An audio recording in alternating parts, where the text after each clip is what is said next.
গাঁজা খালি আমি তো সেই কবেই মরে যেতাম। আপনি তো হইলেন পুলিশ। আমি প্রতিদিন রাতে রেবের সাথে বসে গাঁজা খাই। গাঁজা গাঁজা গাঁজা রে ও রে গাঁজা, তোরে না খাইলে আমার বেরোয় না হাগা। কি রে, সেই সকাল তো সকেটরে খুঁজে বেড়াচ্ছি, শালারে কোনো জায়গায় খুঁজে পাচ্ছি না। ওর বাড়িতেও শুনে আসলাম, ও নাকি বাড়িতেও নেই। শালা গেল ওখানে। ও যে গাঞ্জা খোরের গাঞ্জা খোর, নিশ্চিত গাঞ্জা বাবার আস্থানায় চলে গেছে। যাই একটু দেখে আসি তো। চাচা, আপনি তো সবই জানেন, আমি গাঁজা টাজা কম খাই। গাঁজা তো মনে করেন মাঝে মধ্যে শুয়েও দেখিনি। আর একটা সত্যি কথা কি জানেন চাচা, গাঁজা খাওয়া আমি একবারে ছাড়িয়েই দিছি। বুঝতে পারিছি, ভাতিজারে গাজার পিনিক আজকে ভালোই ধরেছে, এই জন্য আবল তাবল বোকা শুরু করেছে। আরে এই ভাতিজা, তুই না কেবলই আমার সাথে বসে গাঁজা খালি, আবার এখন করছিস তুই একদমই গাঁজা খাইস নে। গাঁজা খালি আমি তো সেই কবেই মরে যেতাম। এই যে কন্যা চাচা, আমি আবার কখন কলাম যে আমি গাঁজা খাই নে? আচ্ছা চাচা, আমরা হেনে কয়জন বসে আছি? আপনার পাশে ওইটা কিডা বসে রয়েছে? হেনে আমি আর তুই ছাড়া তো আর কেউ নেই। আমার পাশে আবার তুই কারে দেখলি? আরে চাচা, আমি তো আপনার মতো আর একজনরে দেখতেছি। আপনার পাশে ওই যে বসে রয়েছে, দেখতে হুবহু আপনার মতো। মনে হয় আপনার যমজ ভাই। না, এর উল্টো পাল্টা কথার জন্য তো এখানে আর বসে থাকতে পারলাম না। গাঁজা বেশি খাই ফেলছে তো, এই জন্য সব কিছু দূরে দূরে করে দেখতেছে। যাক, আজকে বেচা কিনাটা তো ভালোই হয়েছে। এখন আমি হেনতে চলে যাই, না হলে আর বক বক শুনে আমিই মাতাল হয়ে যাবানি। কি হলো এইটা? কিছুই তো বুঝলাম না। চাচাও চলে গেল, চাচার সাথে যে লোকটা বসেছিল সেও চলে গেল। যাই হোক, আমারও তো বাড়ি যাওয়া লাগবে, কিন্তু এখানে তো দুইটা রাস্তা দেখতেছি। আমার বাড়ি যাওয়ার রাস্তা কোনটা? কাহিনীটা দেখছো? যা ভাবছিলাম তাই। শালা এখানে বসে গাঞ্জা খাচ্ছে।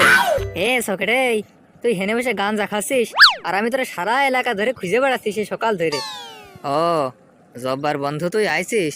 তা তোর সাথে ওইটা আবার কিটা? আমার সাথে তো কেউ নেই, ও আবার কারে দেখলো? ও, এবার বুঝতে পারিছি, শালা গাঁজা খেয়ে মাতাল হয়ে গেছে, এজন্য সব কিছু দুইটা দুইটা করে দেখতেছে। আমি সকালে আসার সময় এখানে একটা রাস্তা ছিল, এখন দেখতেছি দুইটা রাস্তা হয়ে গেছে। আমার বাড়ি যাওয়ার রাস্তা কোনটা তুই দেখাই দে দিনি ভাই। এ যে মাতালের মাতাল হয়েছে, কম করে হলেও তো 4-5 কলকি গাঁজা খেয়েছে। এ বন্ধু, সকালের কথা বাদ দে, এখন আমার বাড়ি যাওয়ার রাস্তা কোনটা তুই সেইটা দেখাই দে। তুই যে মাতালের মাতাল হয়েছিস, তোরে যদি আমি রাস্তা দেখাই দি, তুই উল্টে গিয়ে গাঙ্গের মধ্যে পড়বি নি। তার চাইতে চল, আমি তোরে বাড়ি নিয়ে যাচ্ছি। বন্ধু, মনে কর যে আমি একবারে ভালো হয়ে যাচ্ছি। এরা 1 মাস ধরে গাঁজা মাজা কিছুই খাইনি। আজকে সকেটে পিনিকে সেই ধরা ধরছে রে, সারা পাক শুধু ভুল বক্তি বক্তি আসছে। বুঝলি বন্ধু, আমার একখান গান কতি মনে যাচ্ছে, একখান গান কই। গাজা গাজা গাজা রে ও রে গাজা, তোরে না খাইলে আমার বেরোয় না হাগা।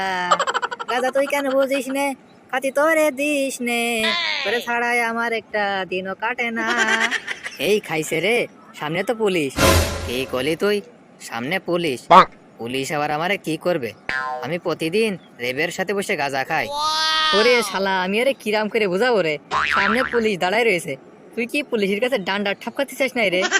তুই যে কি কইস না বন্ধু, আমি হলাম পুলিশের বাপ। পুলিশ কি আমার ডান্ডার ঠাপ দেওয়ার সাহস পাবে না কদিনই? না, এর সাথে তো আর আমি পারলাম না।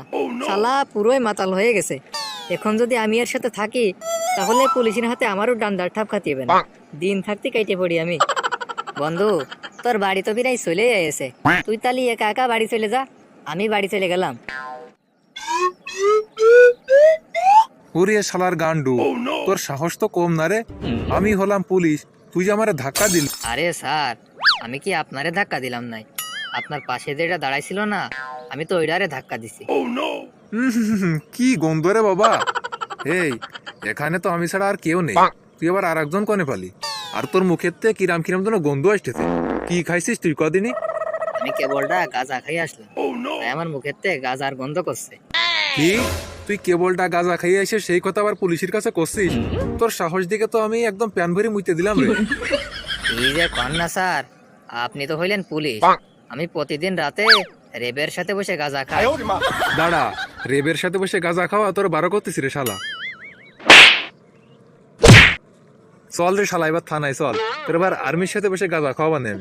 স্যার আমারে ছাড়িয়ে দেন, আমি আর কোনো দিন গাঁজা খাবো না স্যার।